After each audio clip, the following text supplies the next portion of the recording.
प्रकट प्रच्छन्न रंग क्रीड़ाएं। एक आलेखन जिसका शीर्षक है किसने कैसी होली खेली। निर्वता के अंचल में मुंह छिपाए सोती हुई निशा ने अंगड़ाई ली। निद्रा भंग हुई।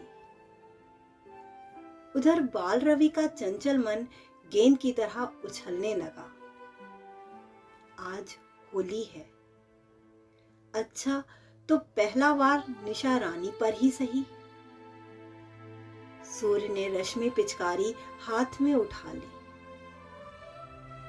परंतु यह क्या, रजनी का तो पता ही नहीं।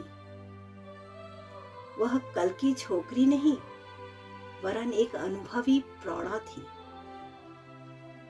उसे छकाना सरल नहीं, तो क्या रंग की धार व्यर्थ ही चली जाएगी। परंतु उषा कुमारी तो सामने ही खड़ी है। अब रंग की धार व्यर्थ न जाएगी। आड़ से ही निशाना चलाओ, प्रकट होने से काम बिगड़ जाएगा। अरे यह रंग की बौछार किधर से, क्षितिज की ओट से। परंतु यह है कौन। कुमारी उषा स्तब्ध रह गई।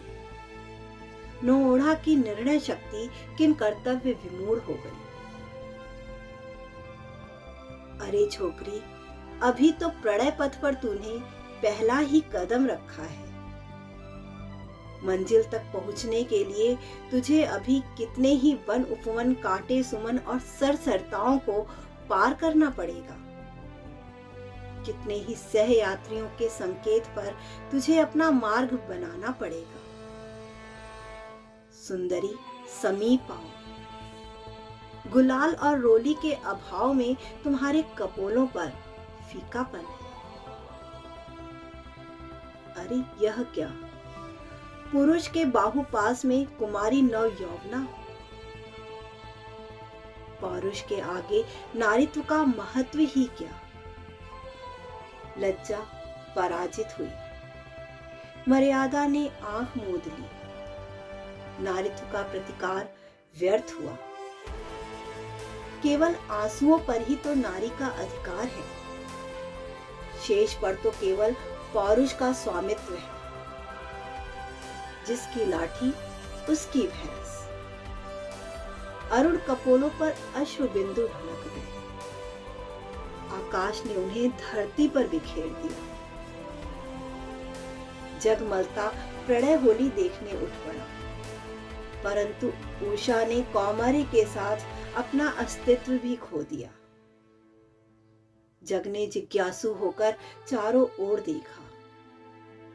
कहीं कहीं पत्तियों पर अश्रु बिंदु ढुलक रहे थे। उपवन में भी बसंतोत्सव का मृदंग बजा। अली दल उन्मत्त होकर फाग का राग सुनाने लगा। उद्गार ने गुदगुदाया तो भ्रमर दल भी कुमारी कलिका से होली खेलने चल पड़ा। कलिका भोली तो थी, किंतु उषा की दुर्गति देख चुकी थी।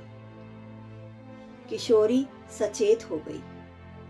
भ्रमर दल ने ललचाई दृष्टि से कलिका को समीप से देखा। कलिका का अंग प्रत्यंग सुमन दल में भली भांति सुरक्षित था। चारों ओर किसलय का पहरा। अंतःपुरी तक पहुंचने का कोई उपमार्ग भी ना मिला। अली दल निराश हो गया। पुरुष ने नारी को पीठ दिखा दी। यह भ्रमर दल की विफलता नहीं, पुरुष जाति की पराजय थी। भ्रमर दल का अपमान समीर से सहा नहीं गया।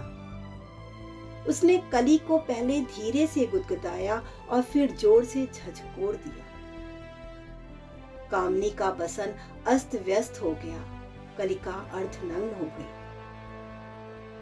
फिर क्या था, भ्रमर दल टूट पड़ा। होली के हुड़दंग नामक नाटक की अवनिका उठ गई।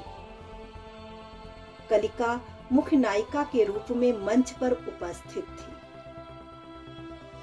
यौवन के उद्गार अपनी पिपाशा शांत करने लगे।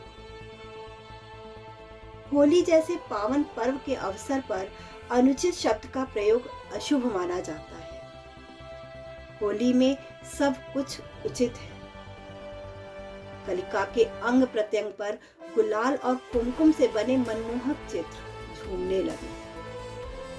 नारी के पराजय पर सुमंदल उपहास के स्वर में खिलखिलाकर हंस पड़ा। परंतु कलिका अब उपवन में नहीं थी। शेष अगले भाग में किसने कैसी होली खेली।